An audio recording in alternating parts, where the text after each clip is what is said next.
वंदे मातरम दोस्तों, आज हम शुरुआत करने जा रहे हैं एक बहुत ही मज़ेदार चैप्टर की, जो कि काफ़ी इम्पॉर्टेंट भी है, जिसका नाम है लाइफ प्रोसेस, हिंदी में जिसको बोला जाएगा जैविक प्रक्रियाएं।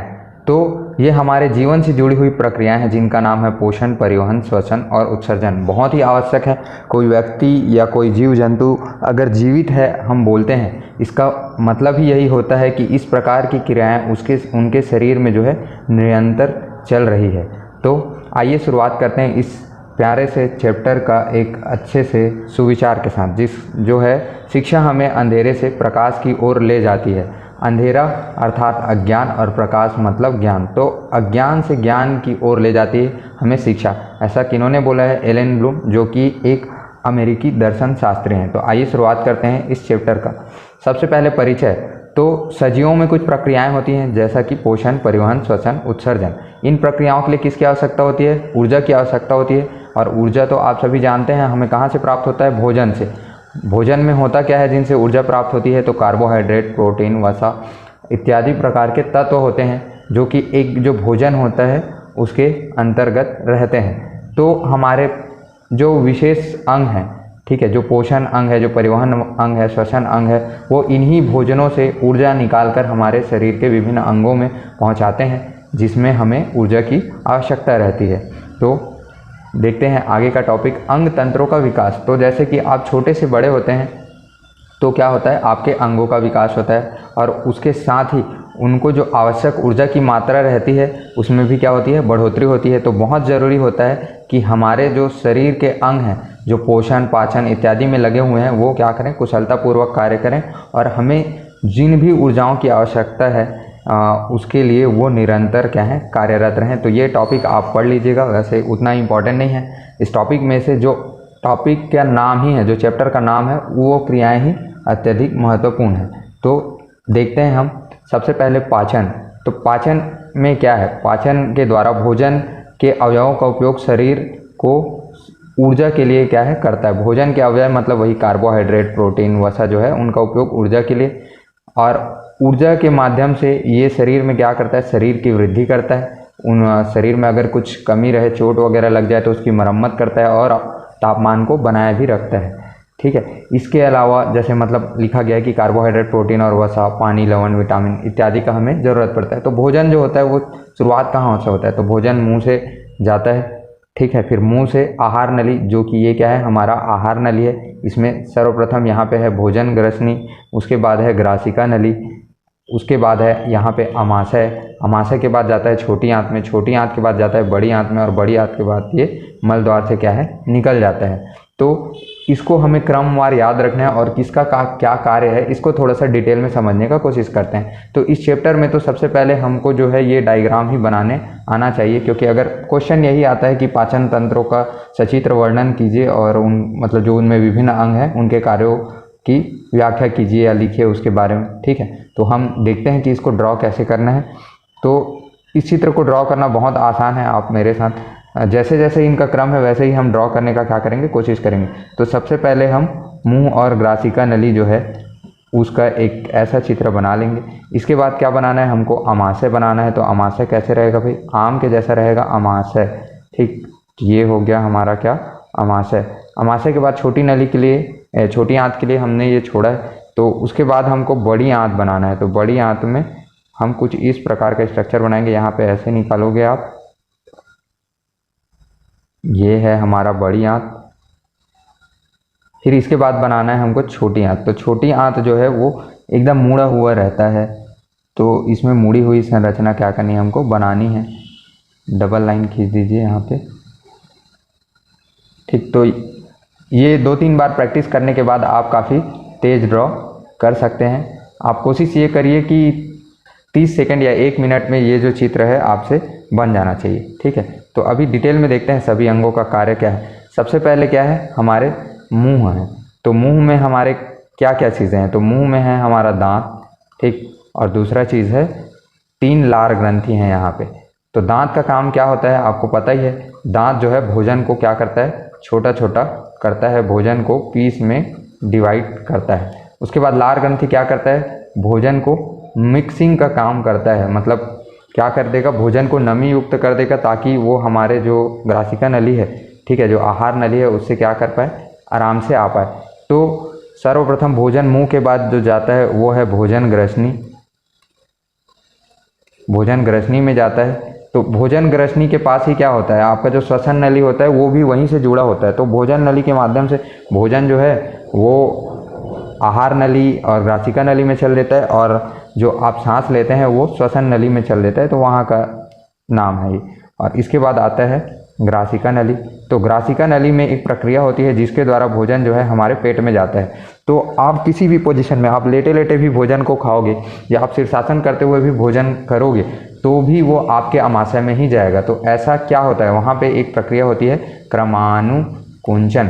क्रमानुकुंचन में क्या होता है, हमारा जो ग्रासिका नली का सतह है वो एक बार फूलता है, फिर वो सिकुड़ता है, फूलता है, सिकुड़ता है, फूलता है, सिकुड़ता है। इस प्रकार का आपको यहाँ नीचे वीडियो में दिख रहा होगा। तो उसके द्वारा भोजन जो है आगे खिसकता जाता है, और हम किसी भी पोजीशन पे रहें, जो भोजन रहेगा वो हमारे पेट में ही जाएगा। उसके बाद है अमाशय।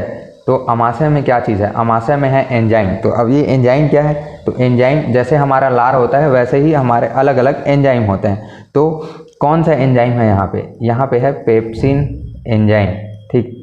और यहाँ पे क्या है, एक अम्ल है जी बहुत इंपॉर्टेंट, जिसका नाम है हाइड्रोक्लोरिक अम्ल। तो अगर इस अम्ल की मात्रा ज़्यादा हो जाती है तो कभी कभी क्या होता है, आपको एसिडिटी होता है या फिर पेट में जलन होता है, ठीक है। इसी के साथ यहाँ पे क्या है, एक यकृत है। तो यकृत का आकार भी आप क्या कर लेंगे, बना लेंगे इस प्रकार का, ये यकृत है। और यकृत में क्या होता है, तो यकृत एक अमाइलेज देता है जिसका नाम है क्या, पित्त। तो ये पित्त जो है वो एक नली के माध्यम से जाता है और भोजन के साथ मिल जाता है। तो इस अमाशय में 3 और एंजाइम पाए जाते हैं जिनका नाम इस प्रकार है। तो इसमें पाया जाता है क्या, अमाइलेज, फिर पाया जाता है ट्रिप्सिन, फिर पाया जाता है लाइपेज, ठीक। ये किनके साथ क्रिया करते हैं, तो सबसे पहले ये जो हमारा अमाइलेज है ये कार्बोहाइड्रेट के साथ क्रिया करता है, ट्रिप्सिन जो है ये प्रोटीन के साथ क्रिया करता है, और लाइपेज जो है वो वसा के साथ क्रिया करता है। तो ये इनको कुछ कणों में तोड़ते हैं या इनको सरल करते हैं, जैसे कि कार्बोहाइड्रेट को सरल किया जाता है मंड या फिर सरल कार्बोहाइड्रेट में, और जो या तो ग्लूकोज में। तो आप मान के चलिए कि यही जो है क्या है, हमारा मेन ऊर्जा है। तो आप मुझे एक चीज़ बताइए कि अगर कोई व्यक्ति सुस्त पड़ा हुआ है, उसको ऊर्जा की आवश्यकता है, आपके पास कार्बोहाइड्रेट है और आपके पास ग्लूकोज है, मतलब एक तो कार्बोहाइड्रेट है जिसमें ग्लूकोज है और दूसरा स्वयं ग्लूकोज है, तो आप क्या पिलाएंगे उसको, तो उस स्थिति में हम उसको ग्लूकोज पिलाएंगे या फिर खिलाएंगे, क्योंकि तब उसके शरीर को इस चीज़ को और इसमें क्रिया करने की आवश्यकता नहीं रहेगी। ग्लूकोज के माध्यम से उसको डायरेक्ट एनर्जी जो है मिल जाएगा। प्रोटीन किस में टूटता है, तो प्रोटीन जो है वो अमीनो अम्ल में टूटता है। तो कभी कभी प्रोटीन का डेफिनेशन भी पूछा जाता है, तो हम लिखते हैं कि अमीनो अम्ल का क्या है, समूह है प्रोटीन। ये किस में टूटता है, तो ये जो है वसीय अम्ल में टूटता है, और दूसरा ग्लिसरॉल में क्या करता है, ये टूटता है। इसके बाद जो भोजन होता है हमारा, वो भोजन जाता है छोटी आंत में। तो ये हमारा छोटी आंत है, और छोटी आंत में जो ये घूमी घूमी संरचना है, इसको क्या बोलते हैं हम, इसको बोला जाता है दीर्घ रोम, ठीक। और उसके बाद जो तो बचा खुचा जो है, यहाँ पे अधिकतर जो भोजन का हमारा कार्य का क्या होता है, पाचन होता है। और ये भी याद रखना है कि यही जो है पाचन तंत्र में सबसे लंबा अंग है, ये लगभग 20 फीट है। तो छोटी आंत में क्या होता है, तो एक और हमारा अंग होता है अग्नाशय, ठीक। तो अग्नाशय छोटी आंत से एक नली से जुड़ा होता है, तो आप लिख लीजिएंगे यहाँ पे अग्नाशय, ठीक। ये अग्नाशय क्या करता है, सोडियम बाइकार्बोनेट छोड़ता है, सोडियम बाइकार्बोनेट, और ये क्या कर देता है, यहाँ के माध्यम को क्षारीय कर देता है, सोडियम बाइकार्बोनेट। उसके बाद जो भोजन होता है बचा खुचा, वो कहाँ पे जाता है, बड़ी आंत में जाता है। तो अधिकतर भोजन तो हमारा उसका पाचन हो चुका है, लेकिन ये बड़ी आंत में जो बचा खुचा पानी वगैरह होता है, उसका क्या होता है, पाचन होता है। और फिर अंत में जो भोजन है जो अपचित होता है, वो क्या हो जाता है, मल द्वार से निकल जाता है। तो ये है हमारा मल द्वार। तो जो अपचित भोजन है, जो मल है या फिर जो गैस बनता है वो क्या है, मल द्वार से निकल जाता है। यहाँ पे एक संरचना है, इसको बोला जाता है अपेंडिक्स। तो इसके बारे में थोड़ा सा देखते हैं। तो ये जो ऐसा अपेंडिक्स है, ये हमारे शरीर का वह पार्ट है जिसका शरीर में अब कोई काम नहीं है। तो ये हमको विभिन्न प्रयोगों के माध्यम से पता चला है कि इसका कोई कार्य नहीं है। तो कभी ऑपरेशन वगैरह होता है तो इस अंग को काट भी दिया जाता है। तो ऐसा माना जाता है कि शायद पहले इसमें सेलुलोज का पाचन होता था। तो सेलुलोज क्या है? सेलुलोज जो है एक प्रकार का कार्बोहाइड्रेट होता है जो कि घास वगैरह में होता है। इसका मतलब गाय वगैरह जो रहती हैं और हमारे जीव जंतु जो घास खाते हैं वो सेलुलोज का क्या करते हैं, पाचन करते हैं। तो जैसे पुराने समय में हमारे जो आदि मानव रहे होंगे, हमारे जो पूर्वज रहे होंगे, वो कभी घास खाते रहे होंगे, तो इस अपेंडिक्स के माध्यम से क्या उनके सेलुलोज का पाचन जो है होता रहा होगा। और इसी में हमारा जो बड़ी आंत है और हमारी जो छोटी आंत है, बड़ी आंत और छोटी आंत, ये दोनों क्या करते हैं, एक पारिस्थितिकी तंत्र का निर्माण करते हैं। पारिस्थितिकी तंत्र का मतलब क्या होता है? पारिस्थितिकी तंत्र का मतलब होता है अनुकूल पर्यावरण। जैसे किसी को रहना है तो उसका अनुकूल पर्यावरण जो होगा उसको क्या बोलेंगे, या उसको जीवित रहने के लिए जो सारी चीज़ें मौजूद रहेंगी उसको बोलेंगे पारिस्थितिकी तंत्र। ठीक, तो ये किसके लिए पारिस्थितिकी तंत्र है? जीवाणुओं के लिए। हमारे पेट में क्या है? जीवाणु है, और जो भोजन रहता है इस भोजन के साथ ये जीवाणु क्या करता है, क्रिया करता है और उनको उपयोगी कार्यों में क्या करता है, बदलता है। तो ये जब क्रिया करता है उपयोगी कार्यों में, तो यहाँ पे कुछ गैस भी है जो कि बनता है। तो वो कौन कौन सी गैसें हैं? तो सबसे पहले तो है अमोनिया, ठीक है, जो कि आपके घर में यूरिया में होता है, खातू वगैरह या उर्वरक आपके यहाँ होगा तो आप जानते हैं अमोनिया, ठीक है। दूसरा ये जो चेंज करता है हाइड्रोजन सल्फाइड में, और तीसरा जो ये चेंज करता है वो मीथेन में। तो मीथेन आप जानते हैं गोबर में होता है, हाइड्रोजन सल्फाइड जो है सबसे बदबूदार गैस होता है। तो यही गैस है जो आपके मल द्वार से क्या है, निकलता है। तो इनके अनुपात क्या है, चेंज होते रहते हैं जैसा जैसा आप भोजन खाते हैं। तो मल द्वार से क्या क्या निकलता है? मल द्वार से एक तो अपचित भोजन जो रहता है, अपचित भोजन, दूसरा खुद मल, और तीसरा जो है गैस जो है निकलता है। तो ये क्या हो गया? ये हो गया हमारा पाचन तंत्र। तो इसमें एक और बात है कि ये जो पाचन वगैरह तंत्र है इसकी खोज कैसे हुई? तो एक स्टोरी है इसका।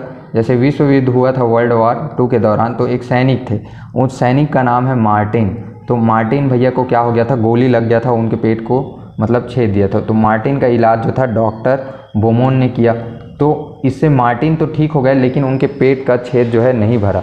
तो जैसे कि उनका अमाशय का शायद जो छेद रहा होगा वो नहीं भरा होगा। तो ये बोमेन क्या करते थे, वहाँ पे एक पाइप डाल के इसके अमाशय के जो भी अमाइलेज वगैरह थे उनको क्या कर लेते थे, निकाल लेते थे, और इसमें भोजन को डालकर देखा करते थे कि ये किस प्रकार से क्रिया कर रहा है। और वहाँ से फिर धीरे धीरे हमारा शरीर का पाचन तंत्र कैसे काम करता होगा इसके ऊपर जो है रिसर्च जो है चालू हुई। ठीक है, तो आज के लिए इतना ही।